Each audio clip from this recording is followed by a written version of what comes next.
University YMCA, we're really glad you're here. I know lots of folks in the room, but not everyone in the room. I'm Ann Rasmus. I'm Associate Director here at the Y. It's my job today to just very briefly say, welcome to the University YMCA. You are here for the Friday Forum Conversation Café. This is a long-running tradition. We are our 98th year of this program. So you're in the right place today. Special thank you, as always, to our good friends with Diversity and Social Justice Education, sitting over there by the doors representing DSJE today. They are long-running partners for this program, and we appreciate their participation and partnership so much.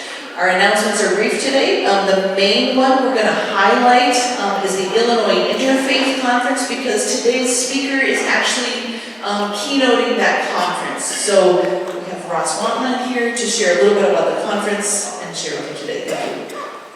Thank you, Ann. Hi, everybody. So the Illinois Interfaith Conference, depending on which day you ask me, I'll tell you it's either the 14th or 15th year, because I'm always bad at counting. But we started in 2011 or 2012, hosting an interfaith conference that is at this unique intersection of our community here between our campus and our larger Champaign-Urbana and surrounding communities, and the ways in which those communities together engage in common action for the common good, engage in questions of social justice and fairness, engage in creating spaces where we can come together and see one another and identify ways to work together. And that conference is part of a group of a number of different organizations, some of which I'll shout out here, including Interfaith in Action, the student organization that's out there in the tables, the Interfaith Alliance of Champaign County, the Religious Workers Association, the University YMCA, the office I'm a part of, the Office of the Vice Chancellor for Access, Civil Rights, and Community, who am I forgetting? The Muslim Student Association, Black Muslim Association, Diversity and Social Justice Education, and probably about 8 others who are part of creating these events and putting this on. We're so excited that Reverend Ciera can join us, and Rami Nashashibi, who's our other keynote speaker who's going to be here tomorrow, will be leading this conversation on what does interfaith organizing for democracy look like, and talking about some of their own work in the Chicagoland area. So if you have a chance to register, there are some flyers out there. You can take a picture of the QR code. If you don't have a chance to register, just come. Tomorrow at 9:30 we'll be open for breakfast, and then we'll have 10 o'clock we'll start. 10:30 is when the keynote speakers will speak. There's lunch after that, where we'll be hearing from a panel of community members who are engaged in this work, as well as in the afternoon hear from a panel of student leaders who are doing that work as well. At 1 o'clock we've got a workshop led by Ciera and Rami about the work that they're doing and how can we think about what interfaith organizing looks like together. If you have any questions about it, raise your hand if you're part of the planning committee for the Interfaith. So see any of us if you have any questions about what the conference looks like. We're happy to tell you more. I'm going to turn it over to Isaac to introduce our speaker. Hello everyone, I'm Isaac Ackerman, a pastor at Meeting Place Christian Church. Quick shout out for us is that on Wednesday nights we have a free meal here at the Latzer Hall, and we would love if you join us 5:30 to 6:30. I have the honor today of introducing Reverend Ciera Bates-Chamberlain. I was not planning to do this today, but the person who was is sick, so everybody please take care of yourselves. Mask up, take care, go to McKinley Health if you need to. But with all of that, Reverend Ciera received her bachelor's degree in social work from Lamar University, a master's in social work from the University of Illinois at Chicago, and a master's in theological studies from the McCormick Theological Seminary. Lots of degrees, wonderful. She has worked as an adjunct professor at Northeastern University, a mental health professional, and a strategy consultant. In 2013, Ciera was ordained as a minister through the Church of Jesus Christ House of Prayer, where she served as the church administrator for the Chicago congregations. Ciera is a proud wife and mother of 3 daughters, 1 son, and a blended family of 9. In November 2025, an article in The Guardian, Reverend Bates-Chamberlain stated, "Faith leaders bring a very powerful, prophetic, and moral compass into this space. While many others may be able to argue the economic impacts, argue the law, faith leaders are typically the ones who are arguing and standing on the side of humanity and people." With that, would you help me in welcoming Reverend Ciera?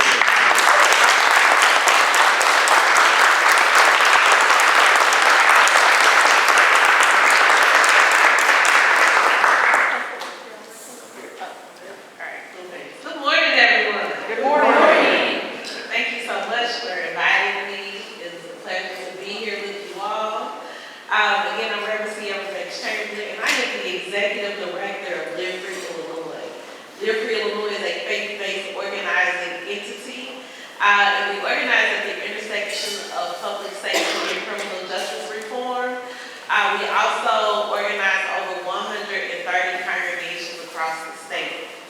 We're a part of Live Free USA, which is a faith-based organizing entity organizing in 20 states and over 50 cities, also organizing on issues of gun violence, mass incarceration, police violence, and voter suppression.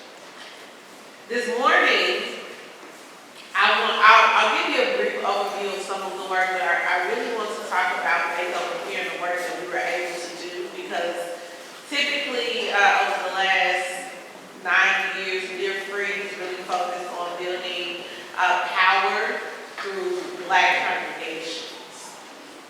In this moment in time, I found myself organizing multi-faith coalitions. And before I get into that story, I want to tell you first a little bit about myself and how I got into this. So I grew up on the south side of Chicago. I had no intentions on becoming a minister. In fact, I was the one who said, when I grew up, I'm never going back to church, because my parents had me in church with my dad and my grandmother, who I was raised by, had me in church several days out of the week. But God has a very interesting, what we say, he has a really good sense of humor, because here I am now. But growing up on the south side of Chicago, there's some beautiful things that you get to experience, but then there's some other things that you get to experience just being a young Black person on the south side, living in a low-income community. I'm from Inglewood. And growing up, my brother, my mom's son, he had a completely different experience than what I had growing up. So growing up, I was able to, my mom, she dealt with addiction, so I was able to find refuge with my paternal grandmother. My brother didn't have that. So our stories will lead to, I'm here, and my brother is now in Arizona State Prison, serving 2 life sentences, 35 years each that he has to serve consecutively. Also, that means that I have family members who have also been impacted not only by the carceral system, but by police violence. I have family members who have been impacted by gun violence. I have friends, people in my community, to where the impact of incarceration and gun violence, the impact of racism and poverty is not something that I do just because it's a nice thing to do. It's something that I do because I, myself, and my family, and my community are directly impacted by these issues.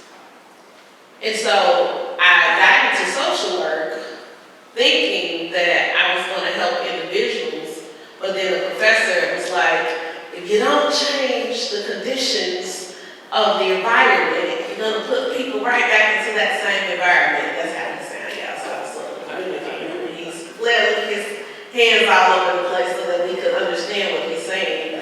And that changed the trajectory of the work that I would do. And later on, I would be introduced to congregational organizing, which completely changed the work that I would do. And this is how congregational organizing changed my life. I grew up in a Baptist church. I'm sanctified, Seventh-day Apostolic, so I received the Holy Ghost in the Seventh-day Apostolic Church. And so I stayed with it. But why that is important to my story, because in my tradition, we did not believe in Jesus and justice. And so once I was able to get into congregational organizing, I didn't organize from a place of this is the right thing to do in this moment. I organized in a place that I believe that our faith calls us to do this. That's the difference. What is the difference? The difference is there are some people who organize because faith institutions already have a large body of people that are organized. I organize because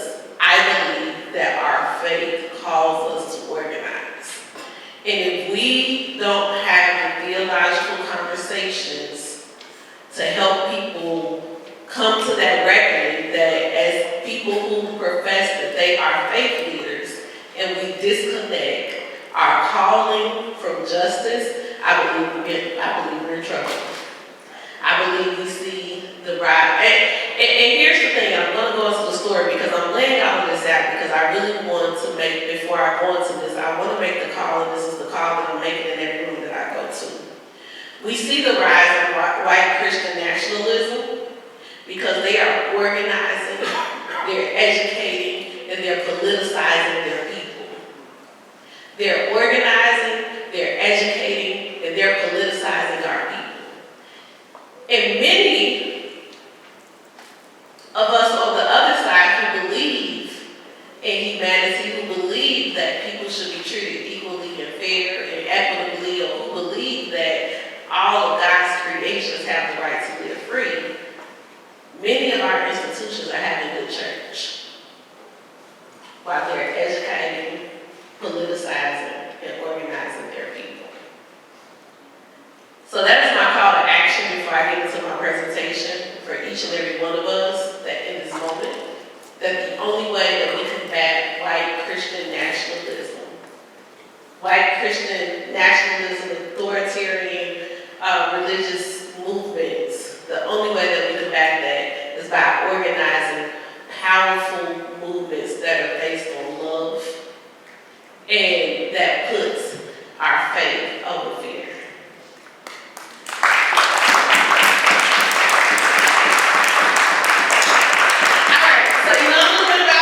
That's my story. Let's get into Live Free, Illinois. So Live Free, Illinois, I already told you who we are.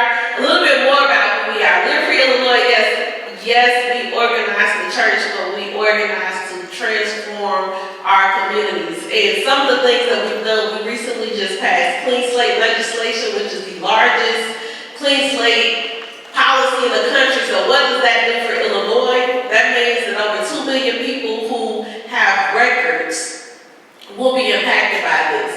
They will be able to have their records automatically sealed. This means a lot because it not only helps to boost our economy as a state, but it also makes sure that people have access to a real second chance, or sometimes to a first chance. So this is major, and again, this is the most expansive and largest clean slate policy in the country. Please look it up. Something else that we've been able to accomplish is we recently passed the Homicide Data Act. As we know, in Black and brown communities, we are greatly impacted by gun violence. And although we know that this is gun violence is a major crisis, we know that it takes a comprehensive approach to address gun violence in our communities. And one of the things that we have done is focus on clearance rates. Because sometimes the police will go out, and this is something that's happening across the country. Police will go out and they'll say they're solving homicides, but they're not solving them. They're closing cases, and many families don't have justice or don't know what happened to their loved ones. And so this, if you ever watch The Wire, if you haven't, you should. That's called juking the stats. And so what we want to make sure that there is more transparency for justice and for families. So we were able to win that last year. So that was a huge win for Live Free. In addition to that, last year we know that once the current president came into office, we know that he passed so many executive orders that we can't keep counting. One of those things is the Big Bad Bill. We were able to organize, although it passed, we did organize faith leaders from across the state to protest and resist, and then we began to form a coalition out of this resistance as we were building. And as we began to organize around the Big Bad Bill, we began to organize over other executive orders that went out, and then in Chicago we had Midway Bliss, where over 700 ICE agents came into Chicago, kidnapping people off of the streets. Literally, and you've seen the pictures, they're in masks, you don't know who these folks are, you don't know if they're an ICE agent, or you don't know if they're just a creep picking up women and children off of the streets. It looked like a scene out of a movie, but this was happening in our city, in your backyard. So we organized our Faith Over Fear Coalition. And so our Faith Over Fear Coalition, again, for a very long time, I really focused on building the power of Black congregations, organizing Black churches to address the issues that are predominantly impacting our neighborhoods. But a call to organize the Multi-Faith Coalition came about. I didn't ask for it. It came about out of necessity because what we were witnessing is something that many, even our elders, haven't witnessed in their lifetime. What we were witnessing is literally the rollback of so much legislation, the rollback of civil rights advancements. We were witnessing this country and the people in this country who are a part of the MACA administration. They have a vision, and their vision does not fit Black and brown people. Their vision does not include those who are not white, cisgender males. And if you did not fit within that specific category, all of their policies are being weaponized against the people of this country. So we organized Faith Over Fear. Faith Over Fear, our principles, our sacred unity over division. We root ourselves in sacred traditions and ancestral wisdom and the core values of our faith. Human dignity and interdependence. Our faith tradition rejects that divides the human family by race, papers, geography, or power. We embrace courageous self-reflection and accountability. Courageous self-reflection and accountability. I repeated that because that is so important in this movement. Someone asked me on the panel yesterday, they said, well, these are scary moments. How do we keep us safe? And my answer is, we keep us safe. We have to be organized, but courageous, because Renee Good didn't happen. Alex Credit did happen. But we can't lose our faith and we can't lose our fight. Because those who are building, as in Nehemiah, if you all recall Nehemiah, they held their weapon in one hand and they built the wall with the other hand. We have to be those who love peace, as Dr. King would say, have to organize as effectively as those who love war. We have to keep our building brick in one hand and our weapon in the other.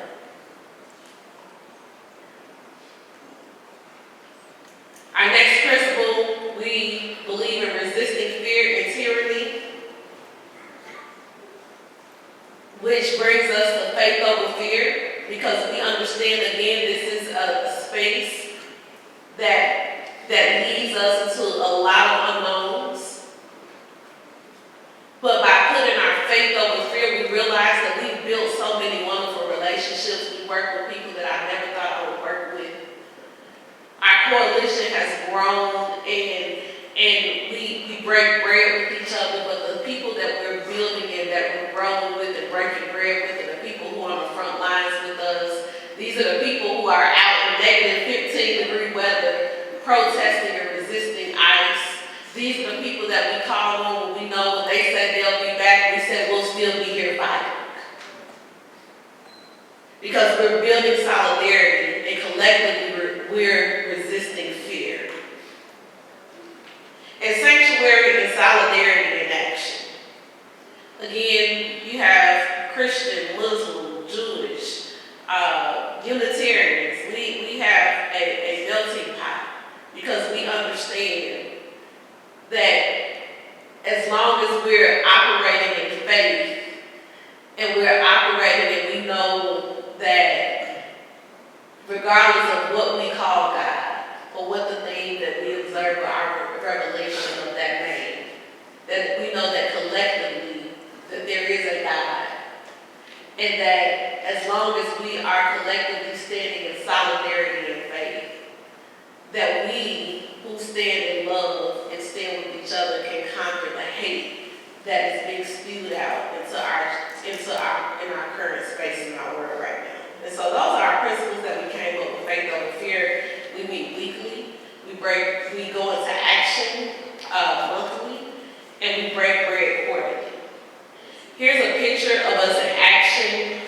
This is Ronnie, who you'll see tomorrow. I hope you all come out tomorrow. We'll be talking a lot about, we'll go more in depth around white Christian nationalism. We'll talk a bit more about the way that they have infiltrated government and how we need to, faith is a great, I'm not going to go into it because you got to come out tomorrow to hear it, but faith is a major pillar of our society. And so because it is so important, we have to make sure that we do our part to hold the line. And so here, this is the South Shore grade, because a lot of pushback that we got is, this isn't our fight. Meaning from black folks. This isn't our fight. And we're like, what?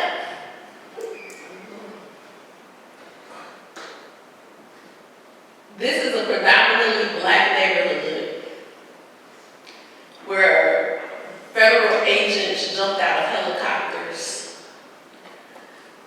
They made a movie, basically. They had women and children outside at 1 o'clock in the morning in their pajamas, barely clothed. And they made a production. And people were traumatized. And the aftermath was terrible because this building was shut down and people lost their homes. And so our coalition went out and we prayed and we talked to some of the neighbors. A lot of the people, even immediately after, had not gone back into the building because their apartments were flooded. It wasn't safe. The doors were kicked in. I was going to play a Facebook video of us praying, but I don't have to play the video. But Father Flager, Ronnie, myself, and other leaders went out, and just to hear the pain in our neighbors' voices, who people say this isn't their fight. And so we have to continue to remind everybody when they sort of use this divisive language that we can't drink the Kool-Aid. We can't drink the Kool-Aid because this is all of our fights. They passed the SAVE Act. Does anybody know what the SAVE Act is? I see one hand. Okay. I was saying we better all know about the SAVE Act. Voter suppression. The Senate had not passed it. The Senate, is not likely that the Senate will pass it. But the importance of it is that the House did pass it. And the SAVE Act would require that your name matches your identification. So think about married women. That's who it would impact the most. My name does not match my information. So then that means that I'm pretty sure we'll make sure we're okay, hopefully. I don't know how that would fall out, but many people would not be eligible voters. It would purge the voters. Many people would not be eligible voters. But we already know across the country, people are already experiencing voter suppression. Many people are already being deterred from the polls. But I brought that up because when they say this isn't our fight, we have to continue to remind our people, and not just us in this room, because many of us may already know, may already be the type of people who are already Googling and researching. But your role is that how are you going out and you're making sure that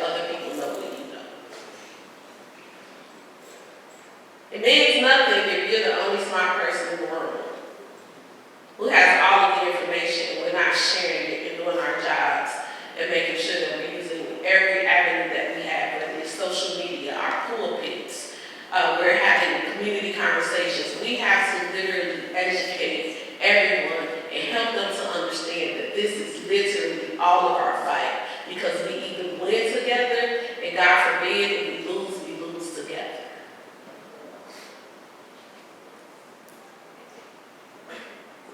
So Faithful Fridays, I talked about our Faithful Fridays. We meet once a month, and we go into action. So these are some of the type of actions that we move into. One of our first actions, we went to Broadview, the Broadview facility. Want to paint a picture? Has anyone had the opportunity to drive up and go to Broadview?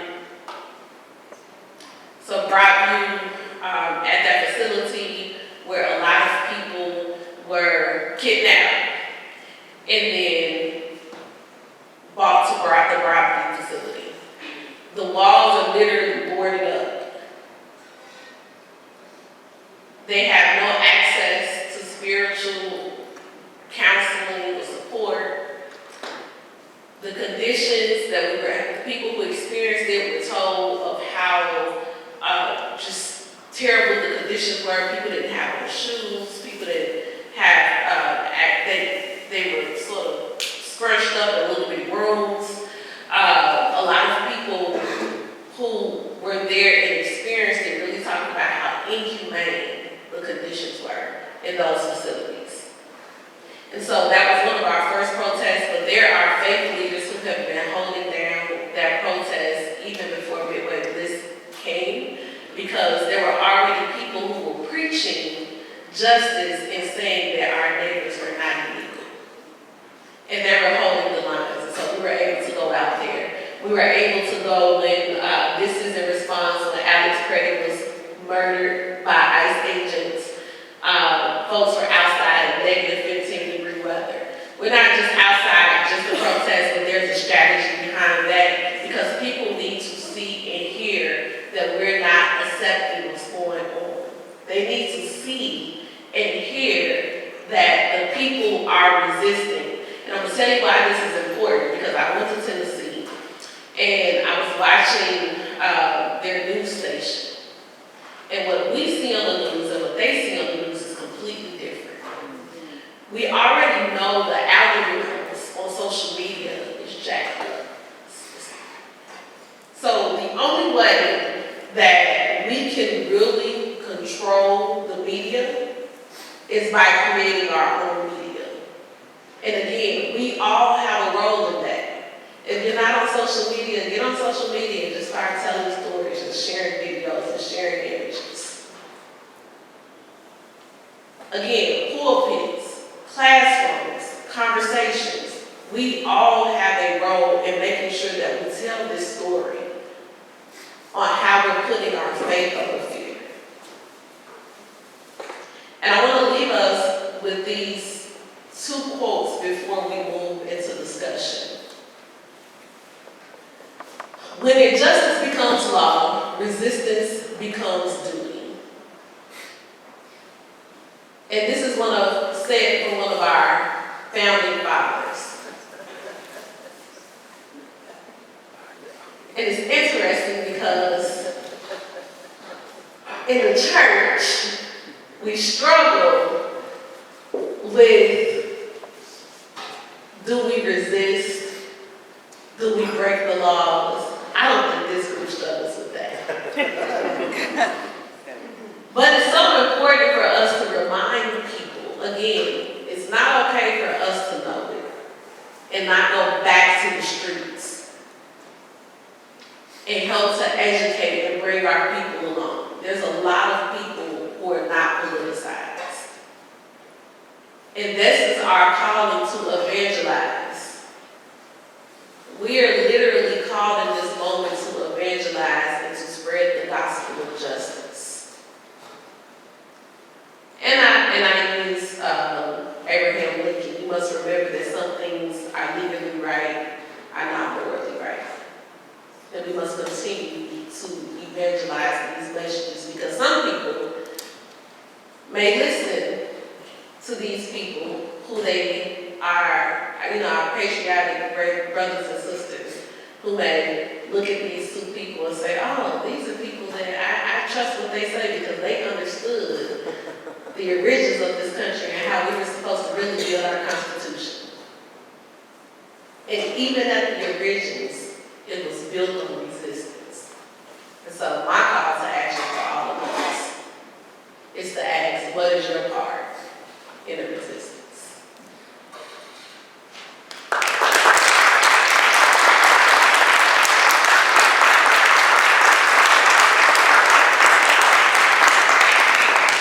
All right, we have some time for question and answer, so is there anyone who has a question or a speaker?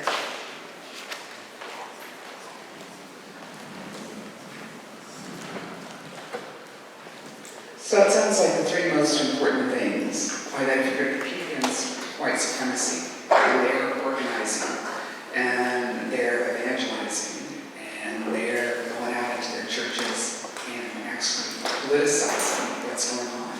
We have to do the same. Are you worried about the line between church and state, politics and preaching? So they made it easy for us. They just changed the law where you can literally endorse candidates. Is that in Illinois or? That's national.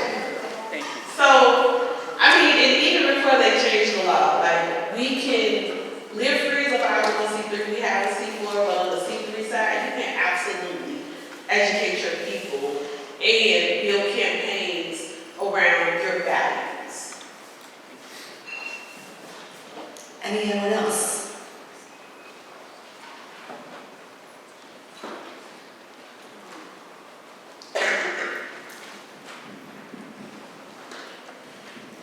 Hi, I was wondering what the Interfaith Coalition looked like and how it functioned a little bit. Sure. So, again, our coalition is anchored by about 5 people, 3 organizations. Iman is our Muslim partner, ran by Rami. Matt DiMatteo runs New Life, and he is more of our immigrant organization partner. And then we're Free, which is more like the Black church arm, but then we also have a lot of our North Side colleagues that we work with as well.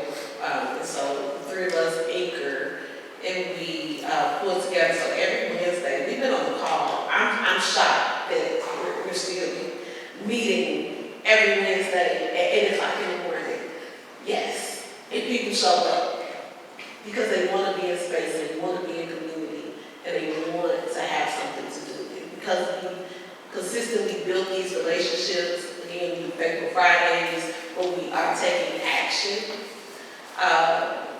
Shameless plug, because this is something that I'm trying to get some momentum around. I want to hit U-Line. Does anybody know who U-Line is? So, I don't know how to pronounce their names, but it's something close to U-Line. But you all should Google them. They're like one of the top 3 donors to MAGA, and they're from Illinois. And so, we take hits, and we're trying to figure out what we do hits. So we're trying to figure out how do we have an impact of not only addressing ICE, because and I don't think I said this, a lot of times we're in conversations and we're talking about the immigration side of this. All of this is rooted in Project 2025. And so I think the piece when we say this is about all of us, the overt piece of what's happening is through the immigration side. But the covert piece is how these policies have been weaponized against our community. So when they're taking away SNAP, or they're reducing SNAP, when they're reducing housing, when they're doing voting, when they're reducing other federal funding for violence reduction programs. The policies are literally being weaponized against us. And so Pick Up a Fear is working on both sides to say that this isn't just about immigration policy, but this is about addressing federal overreach. One of the things that I think folks, I hear folks say when they think about bringing people of different faith traditions perspective, what were some of the biggest challenges in coming together as a coalition? Like being able to identify what we're going to do and how we're going to do it, why we're going to do it. And the other question, you alluded to some of the work that had already been going on when you all got there, and you talked also about use as part of a strategy for you. How have you all, one, developed that coalition, and two, then merged with some of the other existing work to kind of help your strategy meld with some of the other strategy you have going on? So I think the important piece, and it's even for faith leaders, we have to not have a takeover spirit. Yeah, I heard it. We can't have a takeover spirit. And so oftentimes there's already a lot of work that is taking place, but because you are the faith arm of the work, you have a role, and we need to learn how to do our specific role well. The faith community has a major role, and so as it relates to the existing work, my recommendation is lean into that, lean into the faith messaging, lean into organizing clergy, lean into, Illinois is a bit different, but even like in some places where they already have ICE agents at polling places, organize the clergy to be present. If there are protests, have protest chaplains. So again, we have very important things that we can do, but we need to stay in our lane. That would be my suggestion. And then as far as people working with others, we get that. It's some people who won't stand or come to the coalition because this other person is there, and it's because they believe in something completely different than what the other person believes. So you're going to get that, but I think that there's still so many people who understand the severity of this moment and will come together, and you just have to move forward with the people who are willing to move forward. And I think that we have to constantly remind people and have the conversations. Sometimes we literally have had to say, like, the people who are trying to oppress you disagree too. But they agree that you should be oppressed, so they work together. So are you going to not work with us or not work with your neighbors or your other people in the community because you disagree on this one thing? But you'll let the oppressors who are driven by hate collaborate around your oppression. So we literally had to have those conversations. So again, bringing courage to the moment. Well, first of all, thank you so much for sharing your vision, your energy, your commitment, your accomplishments. It's really very, very inspiring. So I am wondering about the ways in which what you have been doing so well has linkages to campaigns that are broad in nature across the U.S. And I'm thinking about the Poor People's Campaign and Reverend Barber. I know are other, he has linked into a variety of other movements. So to kind of take this to that level of awareness, as you say, to really take advantage of the media dimension, have you even had a breath to think about how to move it to that next level? So faith over fear is something that I do think we're trying to expand out nationally. However, we are a part of national movement. So we're in conversation with part of national coalitions. I think what we could do better in Illinois is that we've done, so for example, when the Big Ugly Bill passed, we had folks in Bloomington at the Congress office because he voted for the bill, or he planned on voting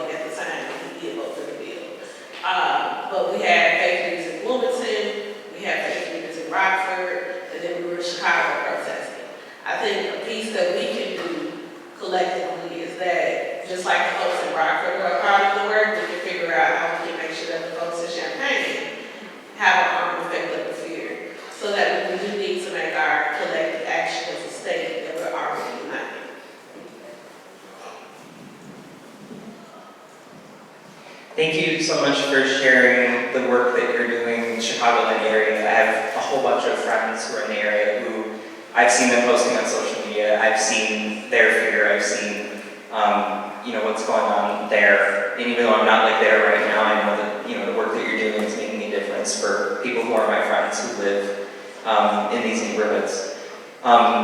One thing that I notice, and this is just like in kind of like my neck of the woods within campus, with environmental organizers, with other organizers, is that there's a really strong revolutionary spirit and people who understand that there are so many problems with the system that we have that, creates it, that makes it possible for legislation to be weaponized against, each other.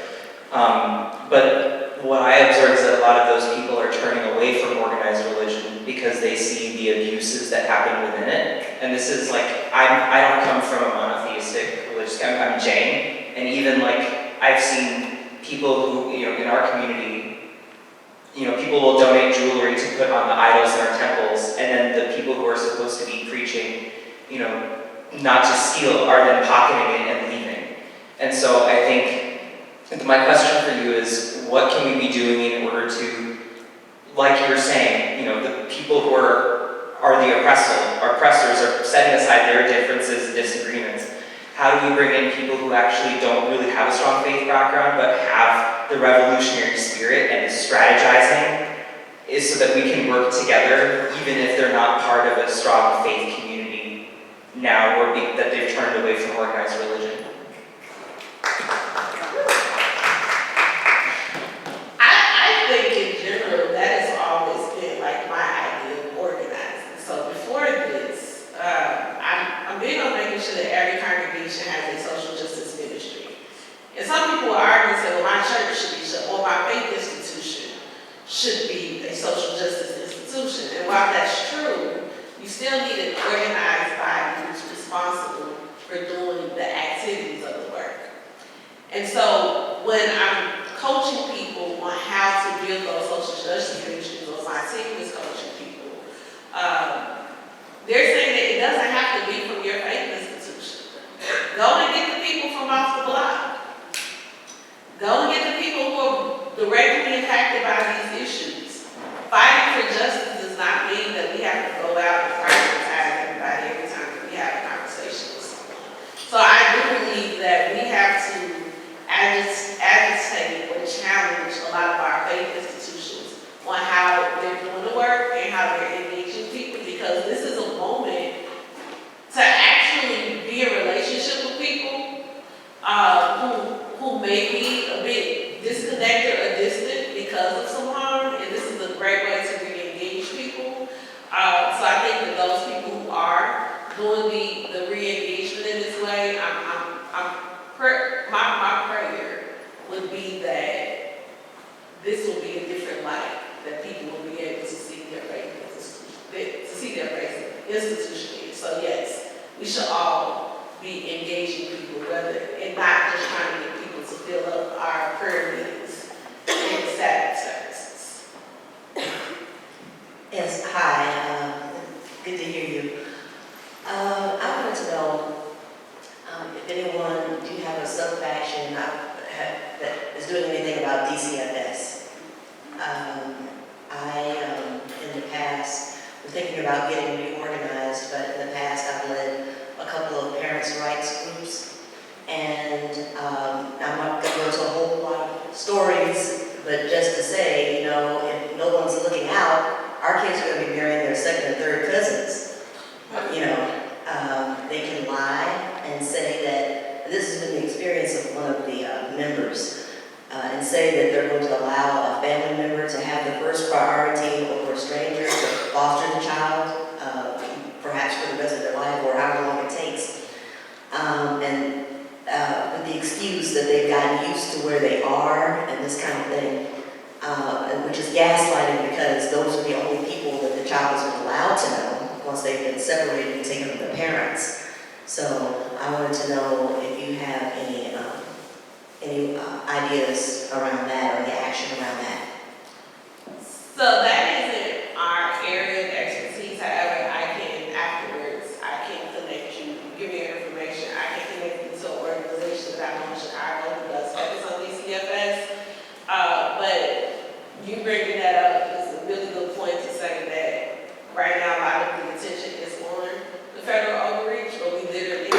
function bubble up in this moment, because there's still a lot of injustices that are happening that is led by people who are living in our own state.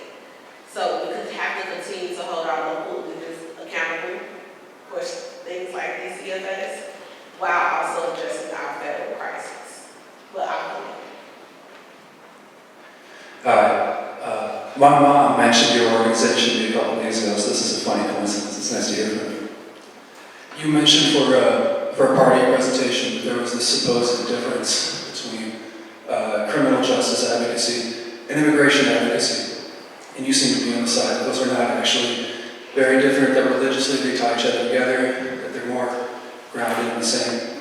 But you also mentioned working on legislative causes. Legislatively, do you think that those things kind of crowd each other out? Do you think that they conflict? Do you think that there's any sort of,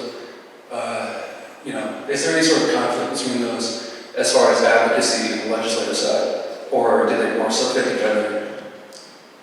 I think they fit together. I mean, if we look at it, and this is why when I say this is all of our fight, the same criminal legal system that is being weaponized against the immigration community is also being weaponized against Black people. So I think that a lot of times, and then that's just the federal work, but even things that are happening locally,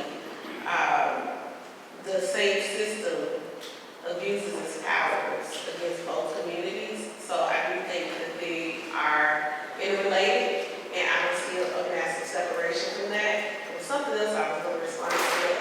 It'll jog my memory, and I'll come back to it.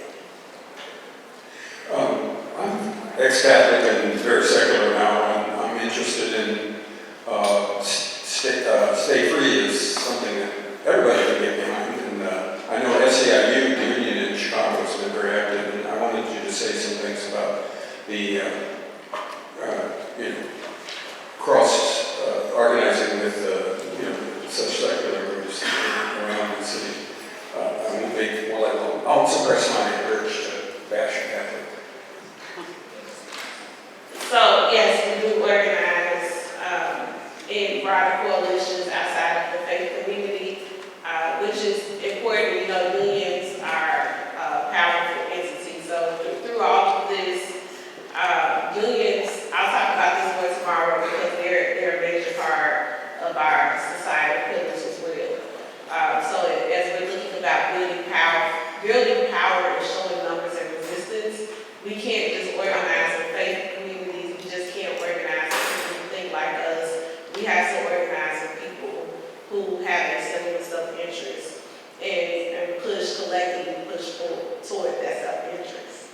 And I remember what I was going to say to what you were asking me. You jogged my memory around our Protest Protection Act. So this is something that we're trying to pass in the General Assembly this session. So you all can literally speak to your state legislator and ask them to help us pass this. Why this is important? Because right now when people go out to protest, when I go out to protest, our law enforcement entities are not designed to crowd control with federal agents and ICE surrounding folks. So what that looked like, there were literally faith leaders who were harmed by law enforcement. Because again, law enforcement, although there has always been this like history with the law enforcement, it was very difficult circumstances because, again, they're also operating in uncharted territories because they have ICE and federal agents as well. So a lot of faith leaders and other community leaders were harmed by the police, and we want crowd control policies to be revised because a lot of how they move is because they're trained to move like that as well. And we want that to happen quickly so that the threats of ICE coming back in greater numbers, we want to make sure that people across the world are prepared as much as possible. Reverend Ciera, I know that you're familiar with Reverend Terrence Thomas, and I really regret that he's not here today. He was planning to be here as part of our presentation and to respond. He's very sick, so we're letting him in here for that purpose, but we're really sorry for him that he's not well and that he's not here. He's a strong voice in this space for various reasons, and has been a Friday forum speaker a number of times. One thing that he always does a really good job of doing is asking or sharing with people how they can get involved right here, right now. And I know that one way that one could do that is to come back tomorrow to the Interfaith Conference, to hear more from you, to hear more from Rami, and to talk with other community partners who are really working on this topic here in this community. But I'm interested also to know, as a person who's highly connected to a faith community, are you aware of, and I'm aware of some, but are you aware of connections to faith over fear, like in a concrete way happening here in this community yet, or is that something we should be talking about? I think that is something that we should be talking about, and I would be more than happy to help you organize it and connect you to the work, because again, we work in,